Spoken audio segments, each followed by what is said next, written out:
maintenant, place à la scène numéro 1, l'ombre des mots. C'est un lundi midi dans un couloir du lycée. Eh, regardez ce que Léa elle a posté sur les réseaux avec sa meuf. Mais c'est pas possible. Comment on peut s'afficher comme ça me dégoûte. Dégoûte, je te jure. Je sais pas comment elle fait pour venir au lycée après avoir posté ça, sérieux. Mais ça peut pas être de hier, même hier, oserait pas poster ça. J'aurais tellement honte à sa place. Ah, je te jure, ça te dégoûte vraiment. S'afficher comme ça. Tiens, regarde. Ah, mais regardez, tu vois là, notre lesbienne préférée. Tiens, reviens là. Allez, reste ici. Allez, viens. T'as pas honte de venir au lycée comme ça parce que t'as posté? Franchement, tu me dégoûtes, non mais regarde-moi. Putain, je te jure. Je sais pas comment tu fais. Alors, comme ça t'es une meuf, c'est qu'elle a pas du connaître de vrais mecs comme nous, hein. Allez, c'est pour ça qu'on n'a pas de temps. Allez, allez. Allez, donnez-moi ça. Yash. Allez, on n'a pas de temps là. Tiens, souris à la caméra, les autres. Allez, allez, Souris à la caméra, tu souris. Tiens, Allez, on se casse, on a pas que ça à faire. Exclusion. Un mardi à 8h, en cours de sport, dans le gymnase du lycée. Allez, on sort des vestiaires, c'est bon, c'est fini. Mais quelle motivation, dis donc, hein. C'est trop tôt pour du 8h sport. ou 18h à votre âge, il y a de la motivation et de l'énergie. Séparez-vous bien qu'on voit correctement les deux chefs d'équipe. Comment tu vas faire après? Allez, viens. Voilà, c'est ça qui est bien. Ici. Hélène, Allez, viens la championne. regarde.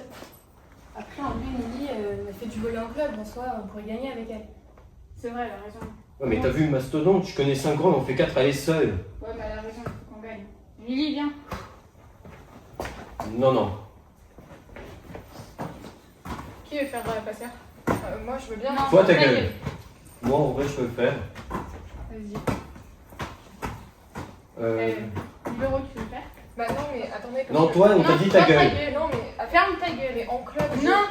C'est moi, je vais m'en occuper, je pense. Ok. Ok, bah je fais les engagements. Allez. Et t'as pas intérêt. Et toi, tu prends ce qui reste et tu nous fais pas perdre, t'as compris? Échauffement terminé, on va passer au match. Donc 2 matchs, premier service, qui est-ce qui sert?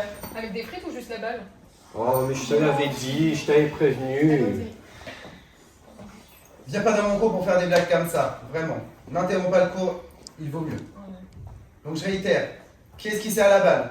Avec des frites ou juste la balle? Bah quoi, Émilie, tu rigoles pas, t'as pas trouvé sa blague drôle? C'était ma blague à la base.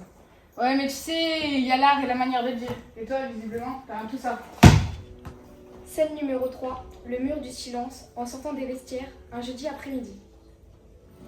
Tiens, regardez qui voilà. Elle t'aide Allez, bien. reste ici. T'as pas honte, espèce de PD? Tu regardes encore les mecs sous la douche? T'as déjà pris soin mère comment ou tu préfères les mater? Tu me dégoûtes, espèce de suceur de bite. Putain, je te jure, t'es qu'un gros suceur. Eh Tiens, ben, avec tes sacs. Et récupère les sacs, il y a des trucs dedans, je suis sûr. Et que t'arrives même pas d'essayer de récupérer. Qu'est-ce que t'as de quoi à l'intérieur? Tes cahiers tout roses de PD encore? Je t'ai dit, récupère pas. Allez, ramasse. Allez, prenez tout ça, ramasse. Allez, on se casse, on a pas que ça à faire. Petite Émilie rentre du lycée, le cœur serré, les yeux baissés. Encore des rires, encore des larmes, des moqueries sans raison, une violence sans nom. Elle sourit moins, elle parle peu, et dans son lit, chaque soir elle pleure. Les murs l'écoutent, mais pas les gens. Tout le monde la voit, mais fait semblant. Petite Émilie retourne au lycée, le ventre noué, la gorge serrée. Elle cache ses larmes sous son sourire. Celle-ci attend le moment où ça va se finir. Les réseaux s'enflamment, les photos s'enchaînent, des messages noirs qui creusent la peine.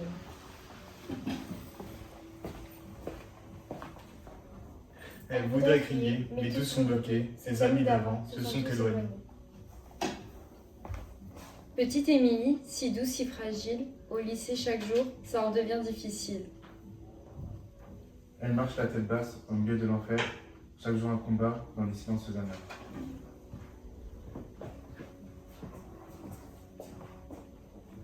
Si seulement quelqu'un lui tendait la main pour qu'elle sache qu'elle ne sera plus seule désormais. Mais tout ceci aurait pu être évité. L'équipe phare est là pour vous écouter. Un soutien. Un geste, Non. Une pensée. n'hésite pas. Venez vous confier.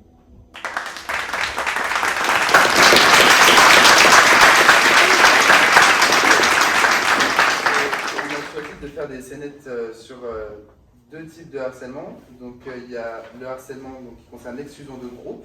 On a vu dans la scénette du cours de sport. Et on y avait aussi du coup 2 scénettes sur les violences et les attaques verbales homophobes. physiques, voilà, homophobes, que ce soit contre les lesbiennes ou les homosexuels. Si un jour, j'espère pas, mais si un jour vous faites face à une situation de harcèlement, que vous soyez capable de réagir, que vous ne passiez pas à côté en vous disant « Oh, c'est pas mon problème, elle se débrouille ou il se débrouille ». Parce qu'une personne qui se fait harceler, c'est le problème de tout le monde, que ce soit à l'école, chez nous, dans la rue, dans un lieu public.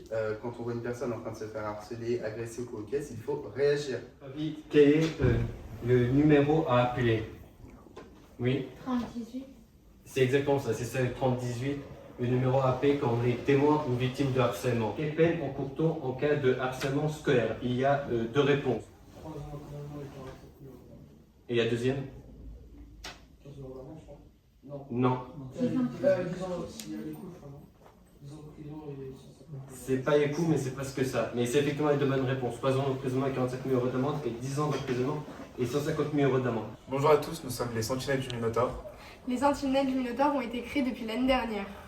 Nous sommes un groupe d'élèves luttant contre le harcèlement scolaire dans notre lycée.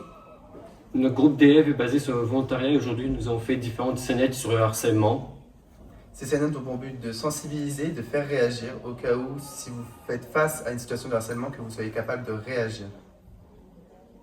Nous avons également fait d'autres projets comme le banc bleu où vous pouvez vous asseoir si vous vous sentez seul, ou le mur des mots doux et la journée contre le harcèlement. Nous voudrions remercier notre metteuse en scène de nous avoir accordé de son temps pour nous former et au mieux sensibiliser les jeunes secondes à des situations de harcèlement qu'ils pourraient voir dans la vie de tous les jours. Rejoignez-nous!